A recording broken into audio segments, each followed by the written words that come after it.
edição do B3 Convida no Ar. Eu sou a Alexia Raine e estou aqui com o Alexandre Nobeski nos estúdios da Bolsa aqui no centro de São Paulo. Seja bem-vindo, Ale. Obrigado, Ale. Tudo bem?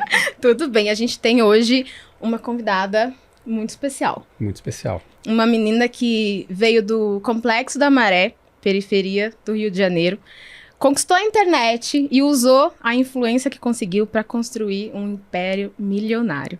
Uma marca de maquiagem que fatura 120 milhões. Bianca Boca Rosa, Bianca Laranja. Bia, a menina que nunca precisou de sobrenome para ser lembrada. A maluca da Boca Rosa, como era conhecida na escola, hoje compõe a lista da Forbes das 20 mulheres de maior sucesso do Brasil. E é uma referência de empreendedorismo, de inovação, de marketing. E ela tá aqui com a gente hoje para contar um pouco dessa história. Então, seja bem-vinda, Bianca. Gente, ainda bem que eu tô de óculos, porque eu tô emocionada, juro. Meus olhinhos brilhantes. É um prazer receber você aqui, gente, menina. Que legal. fofura, gente. Isso de a Bianca que nunca precisou de sobrenome pra ser lembrada. Não precisa, porque você troca esse sobrenome aí no Instagram, a gente não acompanha, mas a gente sabe que não interessa. O que vier por aí vai ser sempre a Bianca. E não sou eu que diz, tem mais de 18 milhões de pessoas Que emocionada, que gente. pensam Olá, mesmo que eu. tudo bem? Tudo bem? Tudo bem? Aleses. Meus bem. aleses. Privilégio, Gente, que bacana falar com você. Nossa, eu tô feliz demais de estar aqui. Mais um lugar que uma nativa do digital ocupa. Isso é muito legal. É um espaço pra gente muito grande. Eu também levo muito esse propósito comigo e também gosto de provocar até os meus parceiros influenciadores que têm também seus próprios negócios gente, olha, a gente tá mudando a economia, está mudando a publicidade. E é a hora da gente ir atrás do nosso reconhecimento, sabe? Então, estar aqui hoje é mais um passo, assim, pra gente. Muito bom, obrigada. Muito bom. Muito legal. Bianca, e você veio, né, como você tá falando assim, tem um monte de gente jovem, mulheres que estão revolucionando, né, a economia, a história. Você veio ali do Complexo da Maré, né? Como que era a vida na comunidade? Como que foi o start que você percebeu, o momento de sair de lá? Como que foi essa história? Olha, assim, o meu momento na comunidade, minha infância, foi uma infância maravilhosa. Não querendo romantizar, né, uma vida na favela, até porque a minha mãe sabe o quanto não foi fácil, mas eu tive algo muito importante, que eu sempre tive uma rede familiar muito forte. Então, tanto que hoje essa rede me acompanha hoje. Minha mãe trabalha comigo, meu irmão trabalha comigo. Então, eu sempre tive essa estrutura na minha infância, né, dentro da favela onde eu morava, e isso pra mim foi um privilégio muito grande. E ao mesmo tempo eu não tinha uma outra realidade, né, então aquilo dali pra mim era tudo que eu tinha, e enfim. E eu sempre tive uma ótica muito positiva da vida. Hoje que eu tô um pouco mais estressada, depois que comecei a empreender, é impossível a gente ficar, nessa positividade tóxica. Essa Bia não existe mais, mas tô até tentando relembrar. A vida real atropela. Eu fico agora buscando a essência dessa Bianca da adolescência e da infância, que sempre olhou tudo com uma ótica muito positiva. Eu era aquela que olhava um copo d'água metade cheio, ele não tava... Tem gente que vê metade vazio ou metade cheio. Eu sempre via metade cheio. Eu falava, yes, eu tenho metade de um copo d'água, agora vamos atrás de completar essa metadinha. Hoje não, eu falo, gente, quem foi que deixou você ter metade? Pelo amor de Deus, se não sou eu fazendo isso aqui, ninguém lembra. Então O que mudou? O que fez você mudar essa percepção? Foi o filho? Não, foi antes. Na verdade, foi a minha empresa. O meu Foi filho tá me empresa, trazendo... O meu filho agora me faz buscar essa Bianca de lá de trás pra eu ter mais saúde mental, pra eu conseguir lidar com todas essas responsabilidades sem me cobrar tanto. Então, assim, às vezes eu tô com meu filho e ele faz uma coisinha pequenininha, eu falo, ai, meu Deus, eu morro de rir. Eu falo, ai, que legal, como é gostoso ver uma vida nascer de novo, como é gostoso ver... Tudo fresquinho, Tudo né? fresquinho, uma alma assim que não tem nenhuma preocupação, tudo fofinho e muito inteligente, né? Você vê que um bebê, quando a gente é livre de todos os conceitos que a gente vai ganhando na vida, é uma alma muito desenrolada, muito madura. Às vezes eu acho que meu filho é mais maduro que eu. Às vezes ele bate o pé e fala, eu choraria. Ele bate, olha e fala, não sei nem quem é que tá vendo, então vou continuar. A gente sabe que tá todo mundo vendo, ele chora, entendeu? A gente faz um drama. Então, meu filho tem me ensinado muito. Meu filho ele me traz mais sabedoria mesmo pra lidar com tudo. Mas essa minha chavinha virou quando eu comecei a montar o meu próprio time. Quando eu decidi que eu não seria só o rosto e a figura pública e que eu seria CEO da minha própria empresa e comecei a montar a minha empresa. Então, assim, fazer essa gestão, ser líder, é bem difícil, porque ser líder é você achar soluções o tempo inteiro para 1000 problemas, ainda mais eu trabalhando na internet, com inovação. A gente tá ali descobrindo um novo caminho, né? Então, hoje, eu ser o rosto da minha própria marca e ser um rosto que trabalha com outras marcas e que se importa com o objetivo dessa marca. Tipo, eu não entro só na marca pra fazer uma publi e ir embora. Eu faço uma reunião, falo quais são os seus objetivos, onde você quer chegar, eu quero construir. Então, tudo isso traz também um peso grande de sempre querer entregar. E tira um pouco da minha leveza. Mas agora eu tô numa fase da minha vida que eu falei, gente, ou eu vou desacelerar um pouquinho e vou ficar mais tranquila pra eu conseguir realmente buscar essa Bia lá de trás e até ter uma vida plena com meu filho, com os meus amigos e com o meu público que gosta de ver também a Bia na essência. Ou eu faço isso agora, ou eu vou ser engolida pelo meu trabalho, sabe? E isso, inclusive, é um recado que eu dou pra vários influenciadores e empreendedores jovens, né? Que ainda não tem toda essa bagagem que a vida ensinou, que não tem todo o estudo, que não tem ainda toda essa experiência pra hoje lidar e equilibrar todas as etapas da vida. Então, o empreendedor jovem, ele trabalha muito na base da ansiedade, na base do eu preciso. Isso. E a gente precisa falar sobre isso para que a gente entenda que tudo tem o seu tempo, sabe? E a gente precisa respeitar o nosso tempo. Então, o acesso à informação demais faz com que a gente queira fazer mais do que a gente precisa agora. Então, eu tô tentando desacelerar, mas assim, é difícil. Eu tô falando para eu escutar, sabe? E depois eu ouvi falar, tá vendo, Bianca, o que você falou? Você trata de obedecer. E, ô Bianca, como é que saiu essa Bianca empreendedora da casinha ali? Quebrou a casca, você vou fazer um negócio aqui, vou meter a cara, achei uma chance aqui, uma coisa que é legal. Como é que você percebeu ali, que você foi aprendendo? Aprendendo no caminho, né? Porque aí você entrou com essa coisa de marketing ali no meio da história. Sim. E as pessoas perguntam quando ela aprendeu isso, sabe? Sim. Como que foi assim? Resumidamente, sou muito curiosa. E eu gosto de fazer coisas que ninguém tá fazendo. Aí eu olhei e falei assim, cara, tá, eu sei que hoje eu já trabalho há 11 anos na internet. É sempre válido lembrar que eu cheguei na internet quando tudo era mato, quando o Facebook não existia. O YouTube estava no Brasil há 4 anos apenas. Então, assim, o Instagram, então eu realmente vi essa profissão nascer. Eu vi o marketing de influência nascendo. E eu olhei e falei, e o marketing digital? E eu comecei quando não era um trabalho. Então, eu comecei, não tinha nenhuma carreira de 20 anos de marketing digital. O digital tá nascendo no Brasil ainda. Então, eu cheguei nessa época e vi todo esse desenrolar da história. Então, acompanhando todo esse momento dos influenciadores que nasceram sendo muito julgados, os influenciadores que nasceram sendo chacotas, os influenciadores que nasceram sendo renegados um pouco, né? Porque tudo que é novo realmente gera rejeição de uma parcela de pessoas, né? Então, eu vi isso acontecer e eu senti isso na pele. Então, eu olhava e falava, nossa, as marcas estão mudando. Antes, elas só faziam coisa na TV. Agora, para elas garantirem o faturamento delas, a estratégia delas envolve o marketing digital, que envolve os influenciadores. Porque, na verdade, quem construiu essa estratégia de como você se comunicar com o público foram os influenciadores. Hoje as marcas estudam os influenciadores. É o que a gente conversou. Agora a gente vê o que um TikToker faz para pegar introduzir na empresa. Entender como que as pessoas estão recebendo aquele conteúdo, por que aquele conteúdo deu tão certo, né? Exatamente. Só que, ao mesmo tempo, a gente tem ainda uma rejeição de grande parte da imprensa. Grande parte... Hoje não, hoje as coisas estão mudando. Ufa. Mas eu vim de uma época em que as pessoas viravam o nariz. Falavam, não, essa menina da internet não quero saber.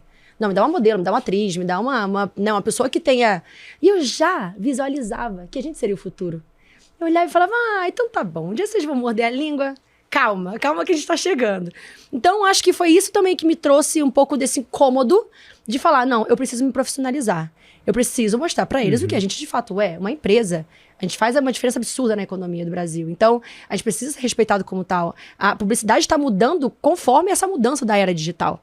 E quem nasceu na era digital? Quem foram os primeiros? A gente, os influenciadores. Então, isso precisa ser respeitado, sabe? Mas mesmo assim, com muita maturidade e sabedoria, né, que eu tive desde mais nova, eu não lutei contra isso. Eu falei, bom, eu vou mostrar o que de fato a gente é. E conquistar esses espaços ali, quietinha, construindo, mudando a minha imagem um pouco. Hoje eu tô toda desconstruindo aqui. Mas nas minhas primeiras entrevistas era blazer, cabelo curto, mais séria. Eu falei, não, eu sou uma influenciadora, mas eu sou séria. Olha como é que eu sei falar legal. Tinha que quebrar o estigma do influenciador. Alguém tinha que fazer isso. Então, e não só eu, óbvio, né? Então, desde essa primeira camada de influenciadores, a gente tem vários outros influenciadores que também constroem isso junto comigo. Mas nessa época eu falei, cara, a gente é uma empresa. E então, nessa época eu não aceitei uma agência cuidar de mim. Que era o que acontecia. O influenciador cresceu, números, agência, opa, vem cá comigo. Eu tentei, mas quando eu explicava a minha visão, storytelling, eu tenho que contar a minha história, tem que ter a ver comigo, meu público tem que abraçar esse conteúdo. Não adianta você colocar um conteúdo seu do que você acredita num público que está acostumado com o que eu posto. E as agências não entendiam, falavam, não, a gente tem que te reposicionar. Mas isso era uma crença tua ou você foi vendo outros benchmarks fora? Era assim, acredito nisso. É uma Ainda coisa não que tinha nada de referência. Eu realmente era fui uma ali coisa na que minha falou, era feeling. intuitivo. Porque pensa, isso há 8 anos. Isso há 8 E anos. pensa que aconteceu. hoje tem muita gente que já nasce com a receita do bolo pronta, né? Nessa época você teve que ir lá peneirar sua farinha. A gente teve que criar essa receitinha, Aham. né? E estamos criando ainda. As pessoas perguntam se a área digital já está saturada. Eu falo, a gente está nascendo. Não tem nenhum emprego ainda de 60 anos. Você não vê nenhuma empresa com 60 anos de marketing de influência. Isso quer dizer que somos um bebê. Estamos agora construindo isso. Ô, Bia, e como que a Boca Rosa fez essa virada de chave de um blog de conteúdo para uma marca? Eu sempre quis ser uma marca. Acho que esse foi o grande diferencial no meu DNA. Independente se eu comecei na internet ou comecei por um outro caminho, o empreendedor que ele quer fazer uma marca, eu digo que ele nasce, nem todos nascem com isso, tá? Mas muitos já nascem com essa pulguinha atrás da orelha de querer construir sua própria história. Então, quando eu comecei com o meu blog, ele se chamava Bianca Andrade Makeup.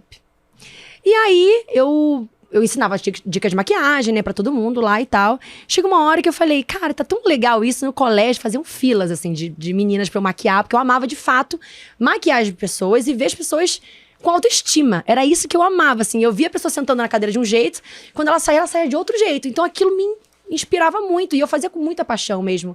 Cada conteúdo, tudo com muita paixão. E também unindo ao meu lado criativo, que eu sempre fui criativa. Aí chegou uma hora que eu falei, cara, já pensou se um dia eu virasse uma revista? Porque eu tô parecendo as revistas que eu consumo, que na época era Capricho, Toda Teen. Falei, então eu vou dar um nome pro meu blog como se fosse uma revista. Vai que, com 16 anos, eu criei o nome Boca Rosa. Então eu fui de Bianca Andrade e falei, um nome comum, um nome que pegue, um nome brasileiro. Eu não tinha noção de nada do que eu tava fazendo, foi simplesmente paixão. Eu tava apaixonada por aquilo e eu queria que aquilo desse certo. Então por isso que eu falo, o primeiro mosquitinho que tem que te picar quando você começa a empreender é da paixão. Porque a paixão faz você você achar caminhos, faz você ter aquela questão de fazer hoje com o que tem hoje, porque você tá afim de fazer aquela parada acontecer. Então eu amava aquilo, amava compartilhar as dicas de maquiagem, amava ver o resultado nas pessoas. E eu falei, bom, isso aqui tá virando realmente um hobby meu, e não era um trabalho ainda. Então eu comecei como Bianca Andrade Makeup, viro Boca Rosa e ainda falei, nessa época de rebrand, que não era, eu não sabia nem o que era rebrand, mas nessa época de mudança, vai ser o momento que eu vou lançar o meu canal. Pensa, eu não tinha nada de seguidores, assim, sei lá. Acho que eu nem tinha seguidores, era Orkut na época, não tinha nem seguidores ainda. E aí... Canal no YouTube. Isso, aí depois, primeiro eu vim com primeiro- Orkut. Eu comecei com Orkut, na verdade, Depois, antes do blog. Eu começar, olha como é que eu sou. Nossa, gente, realmente. Qual que era a sua comunidade preferida? No Eu abro a geladeira pra pensar, piriguete não sente frio. Você aceitava depoimento ou só com scrap? Aceitava, eu tô no topo, essas coisas. E como eu ensinava maquiagem antes, no começo, olha como eu fazia, tipo, hoje com o que eu tinha hoje. Eu assistia blogs e canais do YouTube, que tinha pouco tempo de canal, mas eu comecei assistindo um vídeo no YouTube.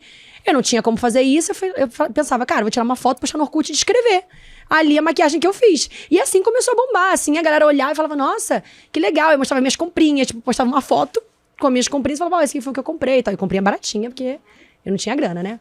Mas, e aí eu comecei a entender que aquilo dali poderia evoluir, descobri uma maneira de montar um blog, fiz um blogzinho ali do jeito que dava, coloquei Bianca Andrade Makeup, depois eu falei, cara, eu quero um canal no YouTube. Imagina, lá onde eu morava, ninguém tinha um canal no YouTube. Eu não tinha nenhuma referência perto de mim. Sabia nem como subir vídeo. Eu não sabia como subir vídeo. Mas eu tava tão afim de fazer aquela parada, porque eu sempre, como vocês estão percebendo, falo muito. Eu sempre amei me comunicar. Falei, eu preciso parar de fazer tudo por escrito. Porque no blog também era por escrito, né? Não tinha hoje a facilidade de vídeo no Instagram, Reels. Não era assim acessível. Falei, vou Mas você criar um achou que canal. ia ser menos trampo o vídeo do que escrever, né? Com certeza. Eu Se falava, enganou, né? Me enganou. Você caiu nessa, né? Eu me enganei Tá bom. muito, porque vem a edição e eu que editava. Eu gravava, eu editava, eu criava o roteiro, que meus vídeos tinham um roteiro. Então, essa questão do planejamento, que hoje eu mostro que existe por trás de um influenciador digital, eu já tinha desde o começo. Nessa época que eu virei no YouTube que eu coloquei o Boca Rosa e lancei o canal no YouTube, eu fiz uma estratégiazinha, assim. Como começar, qual o primeiro vídeo? O primeiro vídeo foi estreando o canal. Aí depois, primeiro vídeo de maquiagem. Por onde eu começo a maquiagem? Ah, pela pele. Então, meu primeiro vídeo vai ser tutorial de preparação de pele. Então, eu já tinha toda essa intencionalidade dentro de mim e desde o começo eu já fui colocando tudo nessa intenção. Com as ferramentas e com o conhecimento que você tinha ali na época. Então, né? antes de ser um trabalho, eu já queria ser uma marca. Eu já queria ser algo... ter um projeto meu. Fui trabalhando, conquistando, colocando metas. Eu vi que quanto mais criativa eu era, quanto mais um quadro diferente eu fazia, mais eu tinha seguidores, mais as pessoas amavam. E com isso eu fui crescendo. E aí a Ana Maria Braga me chamou pra tomar café da manhã com ela. E eu fui a primeira influenciadora a tomar café da manhã com a Ana Maria Braga. E eu adoro o pioneirismo, né? Ser a primeira em algumas coisas. E ali a gente apresentou para uma boa parte do Brasil, da galera do sofá, o que era uma influenciadora. E nessa época eu trabalhava com permuta ainda, não eram marcas grandes que apostavam em mim. Era tipo, eu faço um tutorial e sua loja me manda produto e me manda um cachê. Você ainda não tinha produto, você criava só conteúdo, você não tinha produto. Não tinha nem marca aqui. Nada, cara, storytelling é isso, né? Porque primeiro as pessoas compram você, depois elas compram o que você vende, né? Exatamente, as pessoas amam histórias. E eu sempre amei histórias. Então, eu conheço a história de todas as pessoas que eu admiro, sabe? Adoro série documental. Então, eu sempre fui apaixonada por histórias. Então, naturalmente, eu já passava a minha história à frente também para as pessoas. Depois de um tempo, comecei a trabalhar com algumas marcas. A parada foi crescendo. Coloquei metas. Falei, nossa, eu quero ser a maior influenciadora de beleza do Brasil. Será que eu consigo? Aí, comecei a trabalhar na criatividade. E cheguei nesse lugar. Falei, ótimo, cheguei. E aí comecei a trabalhar com marcas em comerciais de TV. Aí fiz uns 5 comerciais de TV. Já fiz comercial com Ivete Sangalo, cantando com Ivete Sangalo na Vivo. E... falei marca. Tudo bem, gente?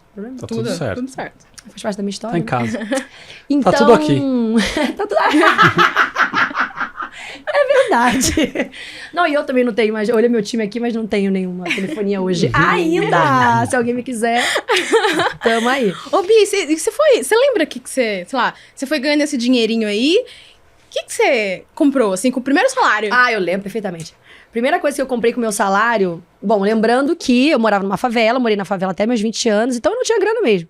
E aí, todo o conteúdo que eu fazia, eu pegava um dinheirinho, ia lá na 25 de março, comprava batom a R$2. No 25... Não é 25 de março. É centro da cidade... Meu Deus, Saara, no Rio de Janeiro. É como se fosse uma 25 de março aqui, porque eu sempre uso 25 de março pra galera entender, contextualizar. Então, eu comprava essas maquiagens baratinhas e uma vez eu criei um quadro que se chamava Primo Baratinho, que eu usava um produto muito barato e mostrava através de fotos que ele tinha um resultado parecido com um caro. E foi um dos quadros que mais bombou, assim.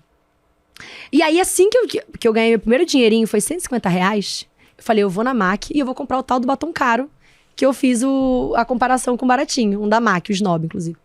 Aí eu fui na MAC, bem linda, falei, eu vou na MAC e eu vou comprar esse batom. Foi o que eu fiz com a minha primeira graninha, assim. E aí depois eu fui só guardando.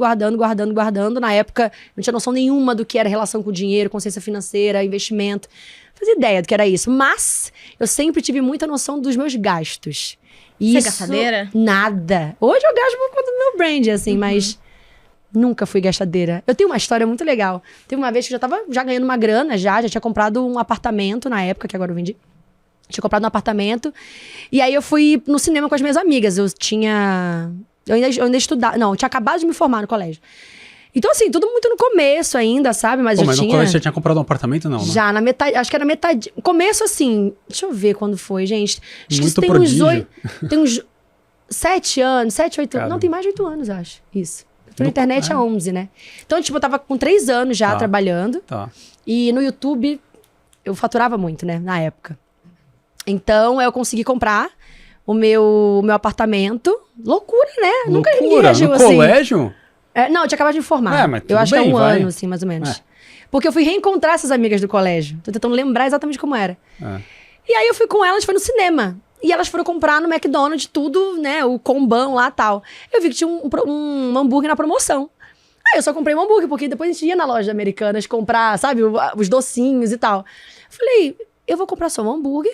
E lá nas lojas Americanas eu compro tudo mais baratinho. Pra você ter uma ideia, olha a minha cabeça. A pessoa compra um apartamento no colégio e depois, não, vou comprar só um hambúrguer. Tá muito caro o resto. Não, gente, custo variável é uma coisa muito louca. Eu falei, não preciso desse custo aqui. Aí as minhas amigas me olharam assim e falaram, eu não tô acreditando. Bicha, tu já tá rica, porque pra ela já tava rica, né? Bicha, tu já tá rica e tu tá economizando num hambúrguer. Eu não tinha noção do que era isso. Do que era ter essa consciência, mas eu olhava e falava, não, eu tenho meus objetivos, eu quero comprar tal coisa, eu quero comprar a próxima coisa, eu sempre fui de metas. Então minha meta era meu apartamento, comprei meu apartamento. Aí depois eu queria comprar mais 2 câmeras, que também era caríssimo. Então, e enquanto eu não tivesse isso, eu não usava e não gastava absurdamente. Mas você ia juntando esse dinheiro e ia botando onde? Não, Tipo, deixa ali, na conta ali. Deixa na conta. Deixa ali, deixa comendo ali, deixa o povo... Era assim que eu fazia no começo, não tinha a menor noção. Mas eu já tinha essa noção de consciência mesmo, de não sair gastando tudo a todo momento. Tipo, minha primeira grana, eu não comprei uma bolsa cara, eu investi na minha própria empresa, eu investi em funcionário, eu investi em estratégias. E isso sempre sempre fez parte também do meu DNA e eu passo muito isso à frente. Porque independente do que eu tinha ali no momento de combustível e de estudos sobre isso, eu já tinha uma autorresponsabilidade muito grande do que eu queria. Então, se eu queria tal coisa, eu não fazia nada de grande risco até chegar nessa coisa, sabe? De grandes gastos, ou de me deslumbrar, ou de comprar uma coisa cara, ou de querer, sabe, comprar alguma outra coisa, sei lá, comprar um carro muito caro. Eu só comprei meu apartamento porque eu tinha aquela crença. Se você tem alguma coisa hoje, compra um apartamento correndo, pelo amor de Deus. Uhum. Você tem alguma coisa. Então, eu peguei toda a minha grana e enfiei ali, não tinha mais nada. E foi assim que aconteceu. Então, essa foi a minha história. E é algo que eu conto hoje, assim, eu falo, caramba, eu poderia ter gastado tudo, assim, à torta e à direita. E não, eu sempre fui consciente em relação a isso. Sou até hoje. Tem uma coisa de quem... Eu vi uma entrevista de uma pessoa, não me lembro quem, tá? Depois vou tentar procurar pra gente dividir. Mas ela fala assim, quando você sai de uma comunidade, de uma favela e ascende socialmente, você tem muita responsabilidade com aquela comunidade, porque você tem muita gente que está em volta e que você acaba tendo que... Você vira uma referência, tem uma responsa não só de grana, mas também uma de ser referência. Ser né? referência, Sim, a de abrir Bianca saiu de lá e falou, é possível tal. Você sentiu esse peso, tanto financeiro, de falar assim, eu tenho que ajudar as pessoas que estavam lá, porque você tinha relações ali que você fala, tem gente passando muito perrengue, precisa dar uma força. Sim. E também esse peso de... tem que ser um exemplo aqui, porque tem um monte de menina que tá olhando pra isso, e meninos, e enfim, gente que tá buscando abrir um caminho. Sim. Em momentos sim, em momentos não. Porque no começo, aquilo era tudo que eu tinha, então eu também tava aprendendo. Eu também tava entendendo. Eu não me deslumbrei, tipo, não, agora eu sou uma referência pra elas. Não, era tipo, caramba, eu tô aqui, tô apanhando, tô ralando.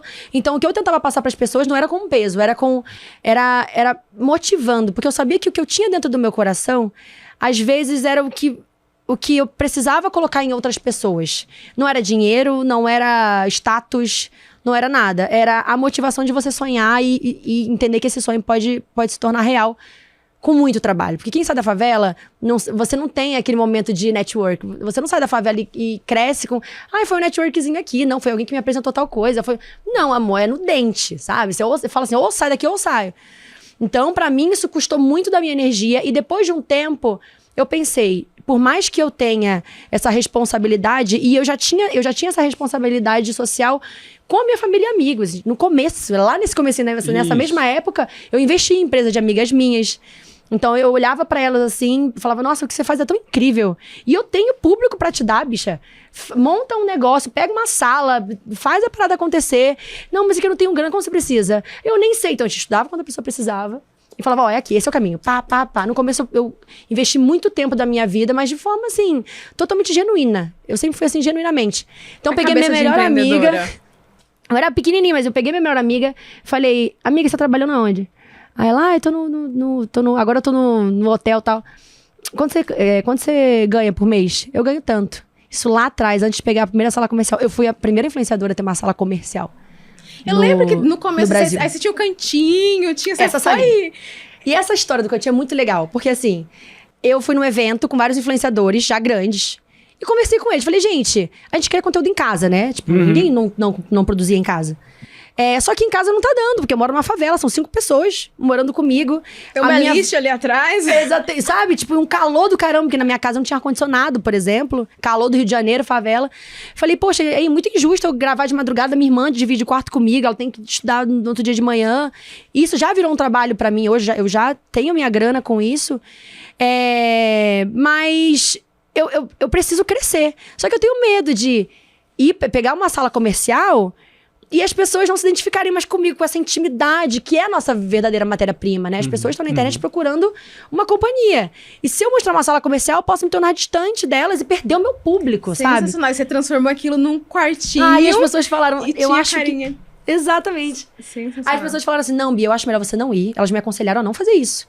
Porque a nossa matéria-prima, de fato, é essa intimidade com o público. Só que chegou uma hora, eu falei, cara, tá, beleza. O que tira a intimidade é o meu ambiente. Então eu vou compartilhar com elas a minha verdade. O tal do storytelling, a minha narrativa que era a minha verdade. Falar, gente, ó, eu não consigo gravar em casa. Eu preciso gravar em outro lugar. Só que eu não quero que vocês percam esse carinho, né, de estar comigo dentro da minha casa. E eu também não quero fingir que aqui é o meu novo quarto. Então, assim... Mostrei eu montando o meu quarto. Eu também não tinha tanta grana nessa época, então tudo que eu fiz, eu comprei papel de parede, eu colei papel de parede, eu customizei um closet lá com, enfim, tudo baratinho. E eu falei, pronto, agora eu posso gravar os meus conteúdos tranquilamente e continuar crescendo, continuar atrás das minhas metas. E isso não era algo normal. Inclusive, a primeira funcionária que eu tive foi essa minha melhor amiga, que eu perguntei onde ela trabalhava. Falei, amiga, é muita loucura, eu sei que, né, ninguém tem noção do que tá acontecendo comigo, que tô aqui gravando o vídeo pro YouTube, mas isso vai dar muito certo. Um dia a gente vai ser vizinha, ainda falei isso pra ela. Um dia a gente vai ser vizinha, vai morar em São Paulo, vai morar em outro lugar, vai... Enfim. E aí eu falei, vem comigo. Aí ela falou, vou. E, enfim, isso tem muitos anos, não lembro exatamente quanto, que sou péssima de datas, assim. Mas tem muitos anos. E hoje ela é minha diretora de produção. E ela ocupa um cargo alto da minha empresa. Legal. E hoje a gente se emociona uma com a outra. Fala, viu, Dê? Eu te falei desde o começo que isso ia dar certo. Então, hoje a gente até brinca com isso, porque, de fato, foi uma loucura. Eu, naquela época, consegui ter essa visão, esse olhar e confiar que aquilo ia realmente pra frente, mesmo tirando, talvez, a matéria-prima mais valiosa. Mas eu não tinha uma outra opção. Então, eu tive que, mais uma vez, achar um caminho para aquilo. Uhum. A Bianca criou o home office. Você percebeu isso? Criou o home office. Cantinho office. É isso, porque aí você trabalhava lá no seu cenário de quartinho. Como se fosse um quartinho. Exato, o cenário do meu trabalho, minhas reuniões, eu não tô num quartinho. É verdade. Não tá vendo? Mais uma coisa pra sua lista de primeira, eu ia te perguntar isso. Quais são as suas listas de que você foi pioneira ali? Eu acho que de pioneirismo, quando eu paro pra olhar... eu fui a primeira influenciadora a postar um vídeo de maquiagem no Instagram. Eu lembro que na época, mais uma curiosidade, assim, o vídeo você gravava na hora, ali. Então, tipo, era uma etapa do olho, e não tinha música, não tinha nada. Aí você cortava e eu outra etapa.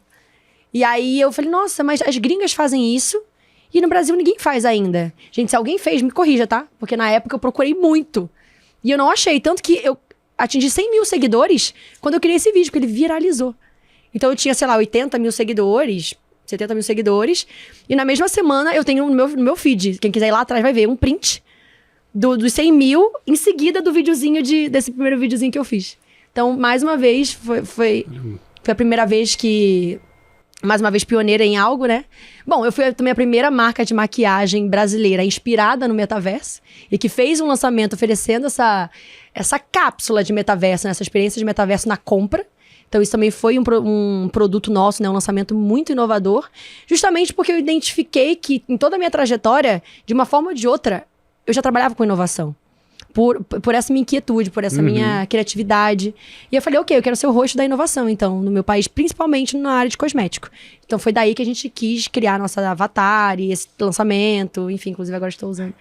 Ô, Bianca, você criou a Pink. A Pink é um espelho da Bianca ou ela conta uma história diferente? Ela é meu alter ego, na verdade. Eu não queria que fôssemos a mesma pessoa, idêntica, porque eu amo histórias autênticas. Então, assim, eu queria que ela fosse ela. A Pink é a Pink. Mas é óbvio que ela tem o meu storytelling na personalidade dela. Mas a gente sai junto, a gente vai pra evento, ela tá do meu lado. Eu falei, gente, imagina, eu pensei nisso na hora de desenvolver. Eu falei, imagina, tá? Eu e uma outra idêntica a mim. Ela é mais alta. Ela é mais... Então, ela tem vários traços, isso é tudo intencional.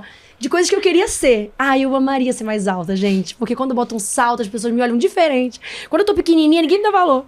Mas hoje não, hoje eu já tô superando isso. Mas na hora de desenhar a Pink, eu falei, eu quero que ela seja mais alta do que eu. Porque era uma coisa que eu gostaria de ser. Eu quero que o nome dela seja Pink. É a primeira vez que eu vou falar sobre isso, inclusive. Porque uma galera, no começo, pra me zoar, me chamava de Pink Mouth. E aí, só que depois eu virei amiga dessa galera que começou a falar isso pra tentar me alfinetar. O Instagram de fofoca. Eu virei amiga dessa galera. E hoje eu amo todo mundo, inclusive. Inclusive Diva Depressão, um beijo pra galera, que eles começaram me zoando. E eu lembro que depois no evento no YouTube, eu falei assim, por que vocês me zoam tanto? Eles, a gente te adora. Eu falei, então vamos ser amigo, pô. Então, aí depois eu comecei a usar esse Pink Mouth, tipo, brincando pra fazer do limão uma limonada. E aí eu falei, bom, o nome da Pink tem que ser algo com essa minha característica de fazer crises se tornarem negócios. Então eu vou usar o Pink de Pink Mouth, até por conta do Boca Rosa e tudo mais. Então foi essa ideia louca que a gente pensou. Sensacional. Ô, Bia, eu vi também uma entrevista sua que você disse que começou a aprender sobre finanças, sobre gestão, porque chegou um momento da sua vida que você quase faliu. Que história é essa, menina? Gente, chegou uma época da minha vida que eu não tinha nenhum tipo de relacionamento direto com o dinheiro.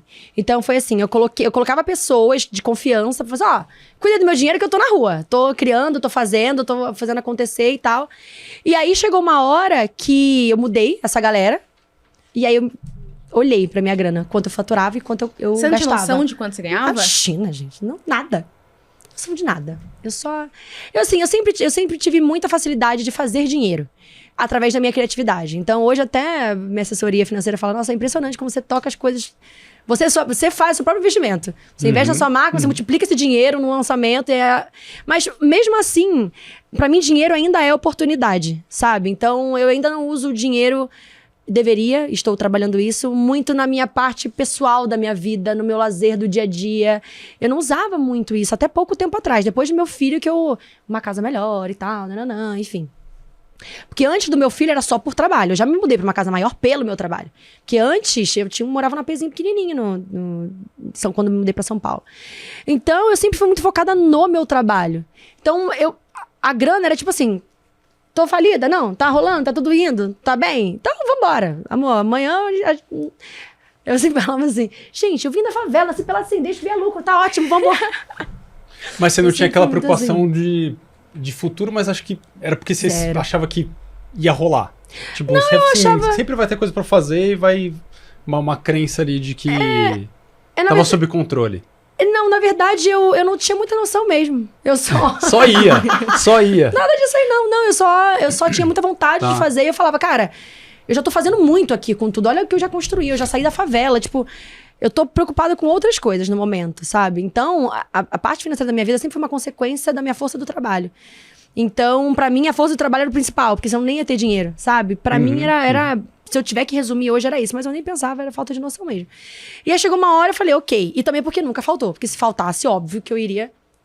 E nessa hora, eu parei, olhei e falei, eita, calma, que hoje eu tô pagando mais pelo meu time do que estou faturando. Foi uma época que eu tive de algumas crises e tal, de polêmicas também, de internet, né? Infelizmente. Isso aconteceu numa fase e eu falei, cara, agora eu vou precisar recalcular a rota. E aí foi quando eu tive... realmente esse momento meu com o dinheiro. Porque antes, pra quem é da favela também, o dinheiro ainda é um grande vilão, porque você não tem ele. E por você não ter ele, você sofre muito. Tava conversando agora com meu irmão no carro, meu irmão trabalha comigo, aí eu falei, Vi, na verdade a gente não tem tanto relacionamento com o dinheiro, porque a gente consegue entender que o dinheiro era um vilão, por a gente não ter. E eu demorei até entender que o dinheiro era algo muito positivo na minha vida, e que o dinheiro seria o possibilitador das coisas, e de crescer, de construir meu império, enfim. Eu não tinha essa noção antes. Pra mim, o dinheiro era tipo, não quero nem ver. Tá aí, pagou, tá ótimo. E depois de um tempo, eu tive que realmente ter uma relação com o dinheiro do tipo... Oi, tudo bem? Prazer, estamos aqui. Você não é um inimigo, olha que loucura. Então, eu tive que recalcular a rota, tive que mapear meus custos fixos, os variáveis, diminuir cada vez mais os variáveis e fazer um planejamento a médio e longo prazo. Tipo, o que eu vou ter que cortar agora? E principalmente elaborar novas metas. Quais são os novos trabalhos que eu preciso fazer? Quais novas fontes de faturamento que eu preciso criar?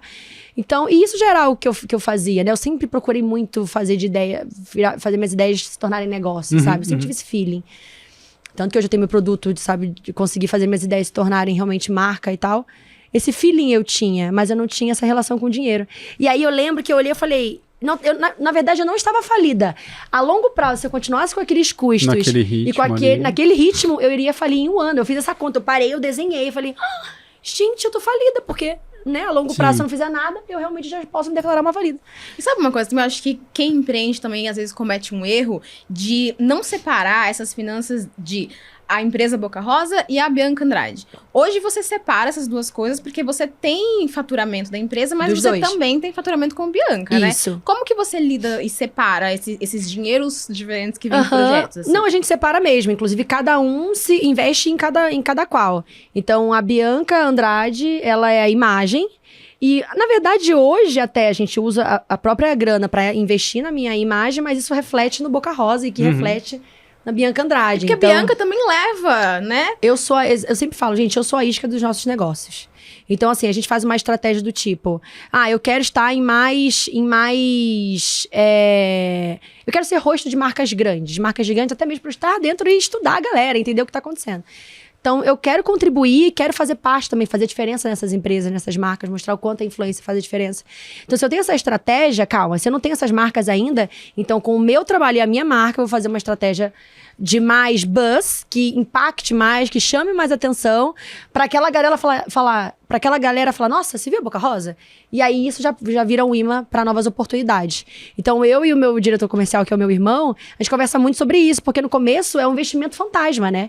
Você fala, a gente investe milhões no lançamento e que a gente não sabe se realmente em produto aquilo vai voltar, sabe? Em faturamento aquilo vai voltar. Mas eu falo, gente, confia em mim. Confia que eu tô investindo no meu branding. Teve algum que flopou, assim, você lembra? Ai, teve vários. E aí, como é que é esse impacto? Flop é o que o empreendedor faz. Ok, esse não foi o que a gente esperava, mas foi mais um degrauzinho pro que eu quero fazer. E vira estudo de caso. O que funcionou, o que não funcionou, por que flopou. Então, isso acontece. E eu não tenho medo de flopar. Eu falo com orgulho dos meus flops, porque eu tive coragem de fazer, sabe? Então, assim, já contratei pessoas que eu imaginei que fosse, causar, e não causou tanto. Mas eu acho que também tem o equilíbrio, porque aí também a menina vai pro Big Brother, chora, a maquiagem não borra, ela fatura. Minha filha. Não, porque, calma, esse assunto a gente tem que explorar porque esse assunto... Nossa, Eu Exato, queria a ser gente falou pontual, sobre isso no almoço hoje, eu foi o fiquei tempo assim- nosso almoço. A estratégia Eu que amo você esse bolou é assunto. incrível. Ai, obrigada. É muito Ai, legal, vou é chorar. muito legal. A gente conversou, ele falou, que gênia. Eu falo assim, conta a estratégia, porque talvez nem todo mundo tenha a oportunidade de Sim. ter visto a estratégia que você pensou, né? Como é que você ia usar o Big Brother para catapultar sua marca, seus produtos, como é que você fez a Sim. coisa antes, já chegou rainha do planejamento. Inclusive é uma estratégia tão densa que é difícil de muitas pessoas catarem, assim. Esses dias eu vi uma análise que a pessoa conseguiu desenhar exatamente tudo que estava na minha cabeça, porque nem tudo eu faço de forma explícita. Eu gosto do storytelling ali no subconsciente. Então, a pessoa conseguiu desenhar perfeitamente. Eu olhei e falei, caramba, essa aqui conseguiu desenhar. Foi quando eu percebi o quanto era difícil desenhar o que eu pensei. Mas foi assim. Qual foi a minha intenção no Big Brother? Falei, bom, eu sou uma influenciadora e eu já entendi que eu tenho ideias milionárias, né? Eu estreiei numa marca que faturava tanto e eu consegui, enfim, fazer uma explosão de faturamento com essa marca.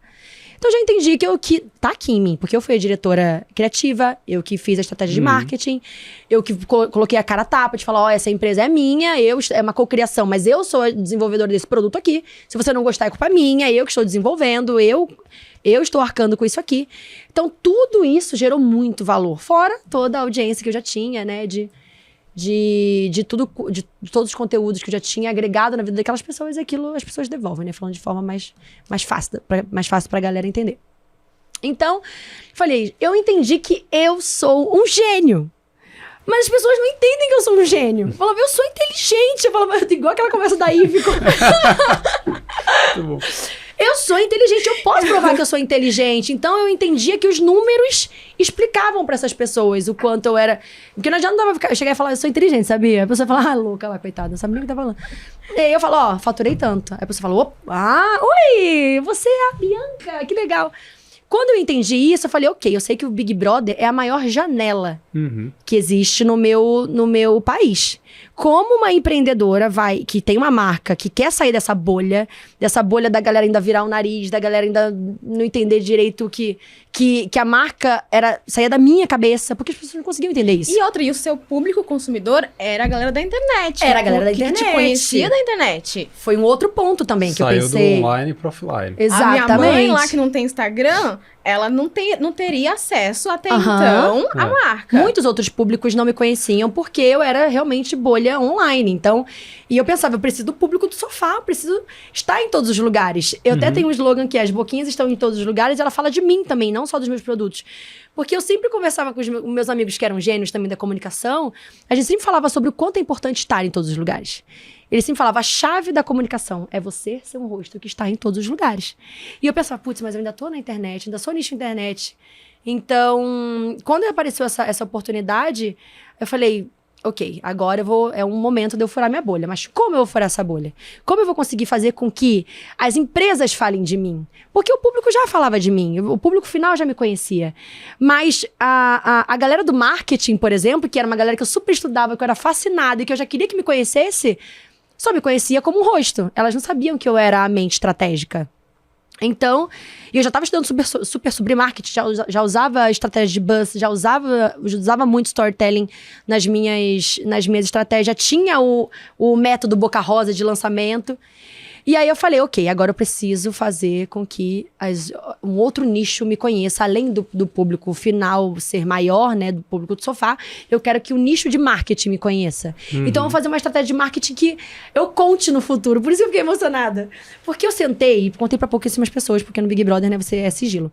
Então pra quem trabalhava ali do meu lado, eu falava, gente, as pessoas não vão entender no começo, mas depois quando eu explicar, as pessoas vão ficar assim, ó, e é isso que eu quero. Então eu não tô visualizando o agora, eu tô visualizando a longo prazo, que isso vai me trazer. E eu sei que isso vai impactar. Mas é difícil de convencer as pessoas disso, né? Então, o que eu fiz? Falei, bom, eu também não posso deixar meu público sem conteúdo. Afinal, o que me fez chegar até aqui era essa troca que eu tinha com o meu público. E a gente não tinha ainda um exemplo de um Big Brother anterior com pessoas famosas. Então, mais uma vez, pioneira. E aí eu falei, cara, eu não sei, eu tô indo aqui no que eu acredito que vai dar certo. Porque eu não sei qual é a reação do público ainda de uma pessoa que tava ali todos os dias nas redes sociais e agora tá na TV. Então, eu deixei todos os conteúdos prontos. Então, não só de look, mas deixei de maquiagem, carnaval. Eu lancei um tutorial de maquiagem de carnaval. Mas o que eu fiz realmente de estratégia de marketing mesmo, de fazer esse cross-mídia, foi estar em todos os lugares ao mesmo tempo. Então, eu entendi qual era o dia de mais audiência do Big Brother, e eu entendi que seria no domingo, porque é onde cada um aparece pra votar, nenhum outro dia cada um aparece. Hoje tem o jogo da discórdia, mas na época no meu nem tinha isso. Então, quer dizer, antes do meu, né? No meu foi quando lançou o jogo da discórdia. E aí eu falei, cara, acho que é o domingo, o dia de mais visibilidade. Então o que eu vou fazer? Já vou usar minhas estratégias das cores, porque eu sei que dá muito certo, engaja demais na identidade visual e tudo. Todo mundo vai falar sobre aquilo. Todo mundo vai me ver no meu Instagram. Vai correr com look, pra lá. Vai ver que eu tô votando no mesmo dia com o mesmo look. E eu pensei, tá, e minha marca? Porque aí eu já tô fazendo meu brand pessoal, mas onde é que entra a minha marca? Então eu fazia uma fileirinha de fotos. Na foto do meio, eu usava um dos produtos que eu estava usando, ou seja, no Big Brother eu tinha que lembrar qual era o batom, qual era o delineador. E você podia levar as maquiagens? Podia, as minhas maquiagens eu levei. Aí, na foto do meio, tinha um produto aparecendo pra colocar na legenda o arroba da marca. Quando a pessoa clicava no arroba da marca, tava meu feed inteiro com a mesma cor do look que eu tava usando ao vivo e usando também nas minhas redes sociais. Que memória! Eu tive que decorar tudo. Tipo, ficava B, A, S, esse dia é o R. No hotel, foi o que eu fiz. Eu trabalhei no hotel. O que vocês fizeram? O que você fez no hotel? Eu li livro. Eu trabalhei, fiquei decorando igual uma louca. E tinha look meu, que tinha touca e você não podia ir... Capuz. Você não pode entrar com capuz. Meu primeiro look tinha capuz. Aí ela falou, você não pode levar esse look. Eu falei, amiga, pelo amor de Deus, eu tenho que levar pra stylist. Toda a minha estratégia que tá lá fora depende desse look, é o primeiro. Mas você não pode. Aí ela, não pode que tem capuz. Eu falei, e se eu arrancar o capuz? Se você arrancar o capuz... Eu arranquei o cabelo. O look. Com tesourinha de unha, assim, fui tirando, assim, trabalhando, suando. Falei, eu trabalhei. Enquanto eu tava lá, quando tinha esses dias de hotel lá, os dias antes de confinamento, eu trabalhei achando possibilidades. Eu tive que deixar de levar vários outros looks meus, porque eu levei muita coisa, não tinha noção. A gente não sabe quanto pode levar. E eu tinha, acho que foram quantos? 15, 16 looks. E aí, quando ela olhou 15, 16 sapatos, ela falou, não, você não pode levar isso aqui tudo. Eu falei, menina, eu tenho que levar. E eu na informalidade, né? Eu falei, menina, vem cá. Você não tá entendendo, eu preciso... Você não tá entendendo, eu preciso disso. E aí, ela falou, não, você vai ter que... Aí, então, fiquei trabalhando lá pra soluções, otimizar os sapatos, pelo menos, enfim. Mas essa foi a minha estratégia e eu me diverti muito. Muito boa. Puta E calhou de ser um Big Brother na pandemia, que aí a audiência bombou. Todo mundo. O pessoal da segurança que foi te buscar lá embaixo, a moça falou assim, a Boca Rosa? Eu falei, a Boca Rosa. Ela, compro todas as maquiagens, não. Ai, que tudo. Mas sabe o que é legal saber disso? Eu saí antes da pandemia. Eu sempre falo que o meu Big Brother foi o melhor. E eu posso falar isso porque eu saí tão cedo que eu assisti todo o meu Big Brother. Eu falo isso de brincadeirinha pra descontrair. Mas eu saí uma semana antes da pandemia. E isso me mostra que mesmo não estando no programa, as pessoas lembram de mim até hoje pelo que eu fiz no pós. Isso é uma dica pra quem quer entrar em reality. O reality não é só sobre o que você faz nos 3 meses que você vai estar lá. Porque os 3 meses passam. É o que vai fazer no pós. Então quem entra hoje no Big Brother, entre já pensando no que você vai fazer quando sair. Eu já entrei lá tendo 5 lançamentos. Não, você entrou com pré, durante, pós. Pós, eu já tinha 5 lançamentos. 5 anos já pra frente, já pensado. E você não sabe, né? Tipo, fazer gestão de crise, porque saí do Big Brother pandemia. E meus 5 lançamentos. Eu já tinha anunciado, eu saí já louca, nervosa, porque eu tinha muito view, muita venda, vendeu 3 vezes mais. Falei, gente, tô cancelada, mas tô vendendo. Um dia eu chorava, outro dia eu ficava feliz. Um dia eu chorava, outro dia eu ficava feliz. E aí eu falei, gente, então vamos já criar esse conteúdo lançando nossos 5 lançamentos. E 5 é o meu número do trabalho. E aí, uma semana depois, pum, lockdown. Não tinha plástico, fábrica, não tinha né? gente trabalhando, não tinha nada. Essa época eu entrei em crise. Tem isso, né? Fiquei muito mal, todo mundo, né? Sim. Mas, e nessa fase eu falei, ok, agora para de pensar em você e vamos pensar no mundo, né? Porque não é só você, Bianca, não é só a sua história, o mundo inteiro, temos outras prioridades hoje. Então, nessa época, eu acompanhei muito, realmente, o que o mundo estava fazendo, o que as marcas que eu admirava, como a Fenty Beauty, por exemplo, que tem um compromisso social muito forte, o que ela estava fazendo. E ninguém fez lançamento nessa fase, até mesmo quando... Assim que começou, sabe, a voltar, dar uma liberada e tal. Ainda assim, eu continuei com esse propósito de, primeiro, apostar no online, que era a maneira que todo mundo poderia ter um emprego ainda. Então, eu fiz questão de ser essa voz do online. Fiz várias lives com os meus clientes B2B. Então, a Riachuelo tava lá, ela vendia muito em PDV, na prateleira, do nada... Ela teve que apostar 100% no online. E eu era uma pessoa que tinha acabado de sair do Big Brother. Então, eu tinha toda a audiência em cima de mim. E eu era do online. Então, eu fiz esse cross. Eu falei, ok, eu tenho audiência. Você precisa da audiência. E eu preciso que você compre o meu produto. Vamos fazer um bem bolado? Eu fiz isso com todas as minhas marcas. Essa live especial pra eles, sem cobrar como Bianca. Tipo, não era, eu sou artista. Não, era tipo, vamos fazer esse negócio aqui? E foi assim que a gente fez. Enfim, hoje eu tenho uma relação muito próxima com todas as minhas marcas. Você falou um negócio que me chamou a atenção. Primeiro porque você não teve modéstia em falar, e o que eu já achei muito legal. Que você falou assim, gênio, eu sou inteligente, eu sei fazer. E aí uma coisa que eu acho que tem uma geração da qual você faz parte, que é muito legal ver, que é... Primeiro que você é uma mulher. Você é uma mulher de um lugar que veio da periférico. Sim. Num ambiente digital ali que já sofreu um monte de preconceito, ou seja, tem um combo ali, tem uma apoteose de preconceitos que iam cair sobre você.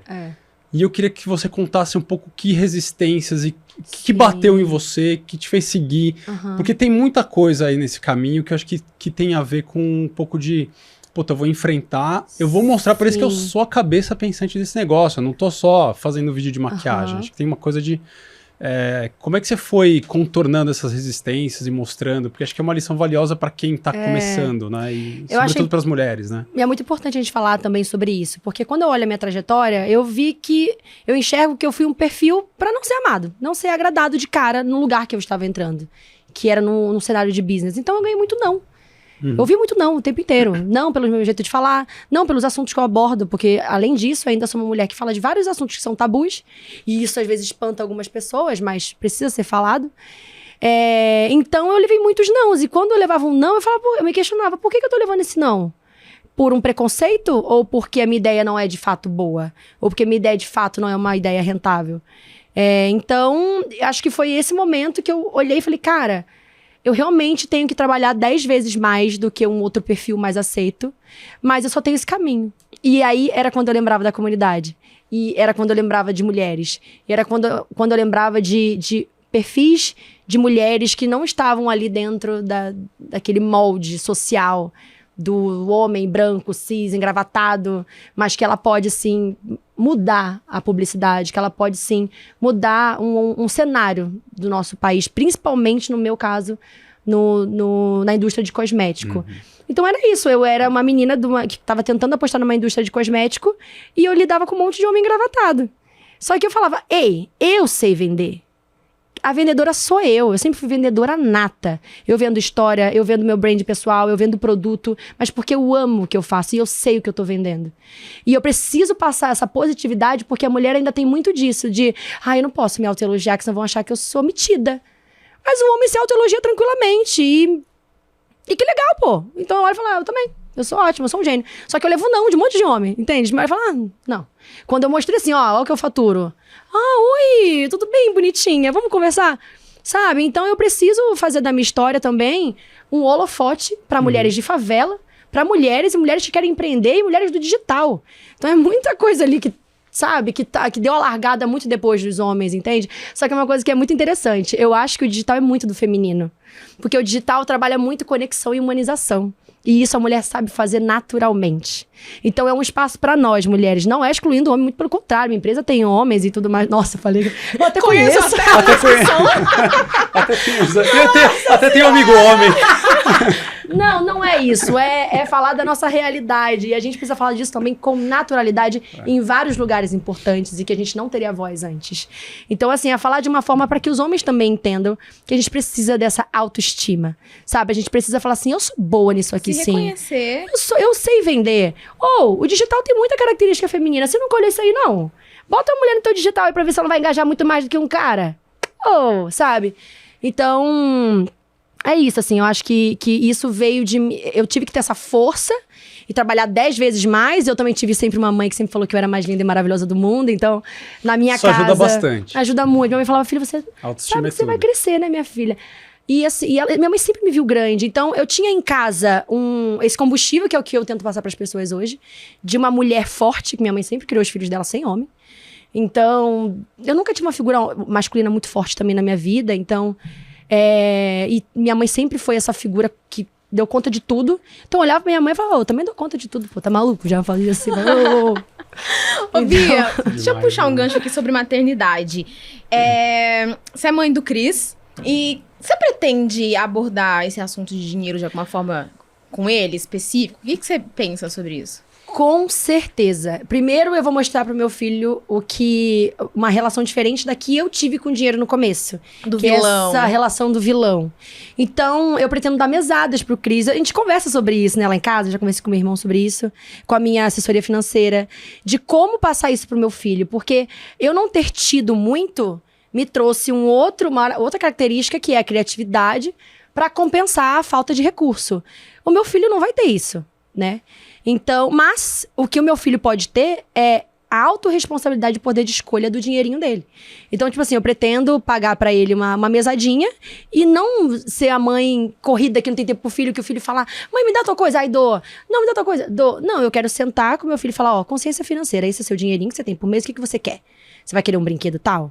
Ótimo, então você pode ter seu brinquedinho e tal. Porque isso vai trazer... Não é porque a mãe não quer dar nada pro filho. Não, é dar pro meu filho poder de escolha. É o maior presente que eu posso dar pro meu filho, porque foi algo que eu não tive diretamente, né? Porque minha mãe foi uma mãe de favela, ela já tava fazendo muito de criar a gente ali naquela positividade toda. Mas hoje eu posso atribuir isso pro meu filho. Então, de fato, é mostrar pra ele, filho, isso aqui é a sua grana, o que você quer, você vai ter que entender dentro disso aqui, se cabe pra você, se não cabe. Sei que meu filho vai ver a mãe dele comprando coisa e tal. Eu falo, filho, mas a história da mamãe é da mamãe, a do filhinho é do filhinho. Pro filhinho conseguir comprar hoje as coisas que a mamãe compra, você tem que começar de agora. Então, vamos embora, mamãe te ensina. Quer? Vem comigo.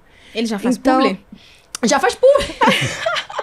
Gente, eu não ia botar meu filho pra fazer publi. Mas quando eu olhei, eu falei, gente, eu posso criar uma conta no banco pra ele, invisto o dinheiro dele, quando ele tiver mais de 18, eu falo, filho, e aí, o que você quer fazer com isso aqui? Nossa, gente, vai ser um presente que eu vou dar pro meu filho. Juntando... Meu filho tendo essa oportunidade, mais consciência financeira, mas tendo essa liberdade de escolhas do que ele faz com a grana dele. Nossa, gente, pra mim, assim, sabe, deu um check na minha vida. Minha família estando bem, meu filho estando bem, nossa... É pra isso que eu trabalho. E além de investir o dinheiro do Cris, como é que você investe o seu?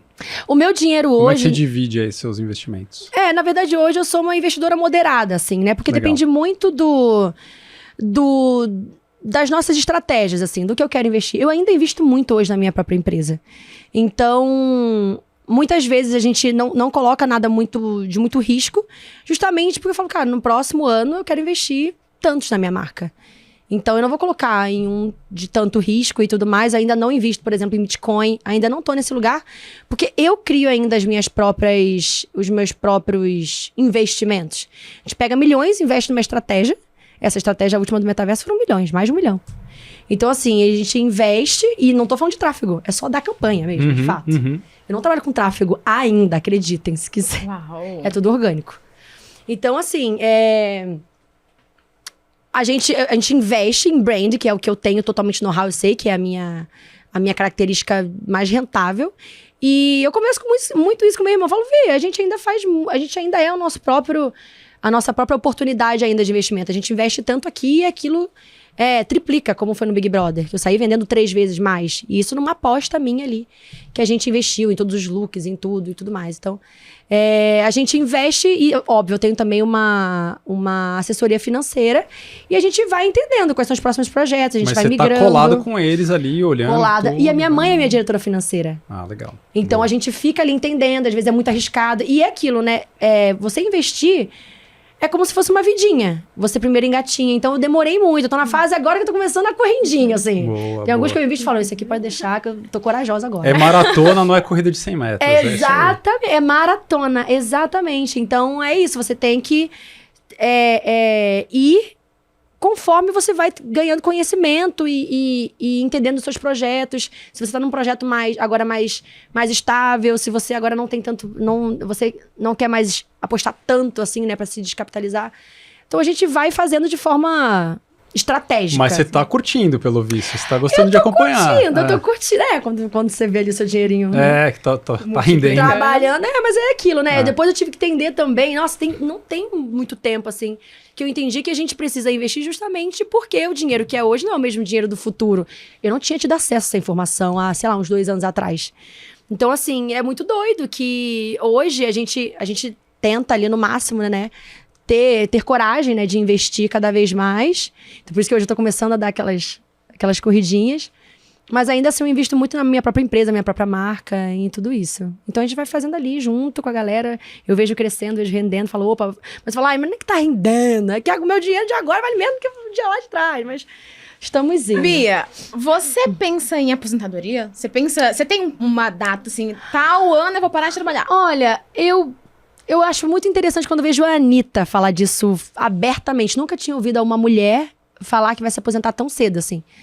Mas eu não penso ainda não passa na minha cabeça. Não vou falar assim, penso. Não, ainda não penso. Mas não tem um dinheirinho guardado lá pra frente? Você fala, esse aqui eu não vou mexer, vou deixar... Não, sim, a gente tem toda a nossa estrutura ali, tem uma toda a nossa estratégia de aposentadoria. Aposentar parece uma coisa de velho, né? Assim, parece que é parar de trabalhar. É um pouquinho, né? Mas eu acho que talvez diminuir um pouco o ritmo, né? Não, isso com certeza. Isso agora tanto, é porque depende do que é de fato a aposentadoria. É na parte financeira, é na parte de trabalho. Você trabalha agora ali pra ainda faturar ou não? Você já tá com o seu plano de vida financeira pra você, seus filhos, seus netos, e você só tá trabalhando por diversão. Depende do que é, mas eu acho que na força do trabalho mesmo, eu acho que ainda não penso em... O empreendedor não aposenta. Não aposenta. E outra, eu quero ser... Eu sempre falo que eu tava na Marília Gabriela esses dias. Falei, Maria Gabriela, eu quero ser igual a Hebe, pô. Igual você. Quero ser igual a Dercy Gonçalves. Ali, velhinha, se achando toda maravilhosa, toda não sei o que lá, nananã, com a joiazinha dela. E ali, motivando até o último minuto. Eu acho que esse é o meu perfil. Veremos. Sim. Ó, tenho 2 perguntas de saideira. Rapidinho, assim. Primeiro, você falou da joinha, você velhinha com a joinha. Uma pergunta, assim, de curiosidade. Luxo. Maior luxo que Bianca Andrade já se permitiu. Hoje a gente tem muitos luxos, né? Por conta do... Agora, esse último ano, eu postei muito na moda. Então, porque de fato era um novo caminho que eu queria atuar. Porque antes eu era da beauty, da beleza. Não tanto da moda. E por mais que eu ainda tente ser cíclica com os meus looks, tipo, uso um top da C&A e uma bolsa da Prada, enfim. Porque a moda, hoje em dia, eu já trabalhei muito. E hoje eu posso me dar um presente de uma marca que eu olho e falo, caramba, essa marca é incrível. Essa marca hoje eu posso, sabe? Então, hoje, depois de muito tempo, eu consigo. Então, hoje eu tenho umas bolsas cara, umas coisas que eu falo, mentira, gente, que eu tô pagando isso na bolsa. Não é possível, não, duvido. Mas eu amo tanto a bolsa, eu falo, gente, será que eu posso, será que eu não posso? Eu ainda tô nessa fase, assim, porque... Tem uma noia ali, né? Tem uma noia que é muito da Bianca, da favela ainda. Que ralou pra caramba. Aquela que comprou hambúrguer, mas não vai comprar o kombucha, porque é mais barato comprar lá. tenho muito disso, mas hoje também me faz tão bem. Tipo, hoje eu botei esse look é todo Prada, muito legal. E aí eu olho e falo, cara, ai, tô tão feliz, sabe? Tipo, isso aqui hoje é algo que eu posso dar pra Bianca, entende? Então, pera, Bianca, isso que você tá fazendo é errado? Não, porque hoje você pode. Mas, então não vem com aquela Bianca simplória. Você ainda pode ser uma pessoa simples, ainda pode ter um coração gigantesco, independente do que você usa, entendeu? Sim. Então, pra mim, moda vem muito disso. E quando eu não tive isso, eu fazia de outras maneiras, improvisando ali. Então, é de acordo com cada fase da sua vida. Mas foi difícil aceitar essa fase da Bianca que pode comprar alguma coisa mais cara, sabe? Porque eu sei o valor de cada coisinha, assim. Sim. Mas Ô, hoje- Bia, e uma última coisa é... Você inspira um monte de gente, né? E eu queria saber quem que inspira você. Cara, assim, meu primeiro exemplo veio de casa, minha mãe. Eu sou muito orgulhosa, assim, de falar que hoje a minha história aconteceu, porque eu tinha uma mãe muito firme que me passou muitos valores. Se eu não tivesse tido a Mônica do jeito que ela foi comigo, e olha que minha mãe é meio... Ela é braba, sabe? Tipo, eu falo, mãe, você é ótima pra criar filho. Porque os filhos ficam todos disciplinados ali, ó. Todo mundo... Não, sim senhora, sim senhora. Então, mas ao mesmo tempo ela dá muito amor e muito carinho, muitos valores. A minha mãe sempre foi uma mulher rica de valores, sabe? E então eu tive esse espelho dentro de casa. E uma coisa que minha mãe me deu, que foi meu maior presente, a força do trabalho. Eu podia estar lá ali, quando eu ganhei meus primeiros milhões de seguidores, e poder ter deslumbrado, sabe? Falar, ok, já tô famosa, tô de boa, tô aqui, sou uma menina hypadinha do Instagram e tal. Mas aquilo não era o suficiente pra mim. Eu entendia que pra eu chegar na minha próxima meta, eu precisava continuar trabalhando, porque eu sei o quanto a força do trabalho foi o que me destacou e me trouxe até aqui. Então isso veio da minha mãe. Minha mãe sempre... Minha mãe tinha um buffet no começo, né? Buffet de festas, que ela fazia festa pra galera da favela. Então eu maquiava as clientes dela, eu era garçonete, eu fazia mesa de frios com ela. Tudo que eu podia fazer, eu fazia com ela. E mesmo já ficando famosinha, tipo, a galera ia na cozinha tirar foto comigo, porque eu já tava ficando famosinha, mas eu tava lá trabalhando com ela. E com certeza isso foi um presente que minha mãe me trouxe. E foi isso que me fez eu não me perder. Porque muitas pessoas se perdem nesse lugar de internet, de números, de, sabe, de você dividir ser uma mulher do business, mas também ser uma figura pública, uma pessoa famosa. Às vezes um engole o outro, sabe? Mas a minha mãe sempre me mostrou que a força do trabalho concentrava aqui. A força do trabalho me fazia entender que por mais que eu fosse uma pessoa famosa, foi isso aqui. Foi essa mulher visionária do business. E que acredita na força do trabalho, que fez essa aqui crescer. E essa hoje vira holofote pra essa aqui ter mais projetos. Isso veio da minha mãe. Então, meu exemplo maior é a minha mãe. E eu tenho vários outros exemplos também, que é a Hebe Camargo como comunicadora. Aí tem uma mulher moderna hoje que faz a sua ideia virar um grande negócio, que é a Kylie Jenner, que é impressionante, assim, todas elas ali, né? Ela, a Kim. No Brasil eu tenho a Anitta, que é uma mulher totalmente livre e ainda assim uma mulher de negócios, sabe? Gigantesca. Ai, é isso. Mas essas pessoas me motivaram demais. Mulheres, né? Você Mulheres. vê? É Muito isso. legal. Temos que ter uma parte 2, 3 e talvez 4. Pra caber tudo. Bia, obrigada. Foi muito bom ter amor. você aqui. Eu que agradeço, gente. Foi muito legal. Que bom. Espero que inspire um monte de gente. Obrigada. Obrigada. Gente, um grande beijo pra vocês. E me chame mais vezes, pô. Eu não tenho muito tempo não hoje em dia, mas eu gosto tanto desses momentos.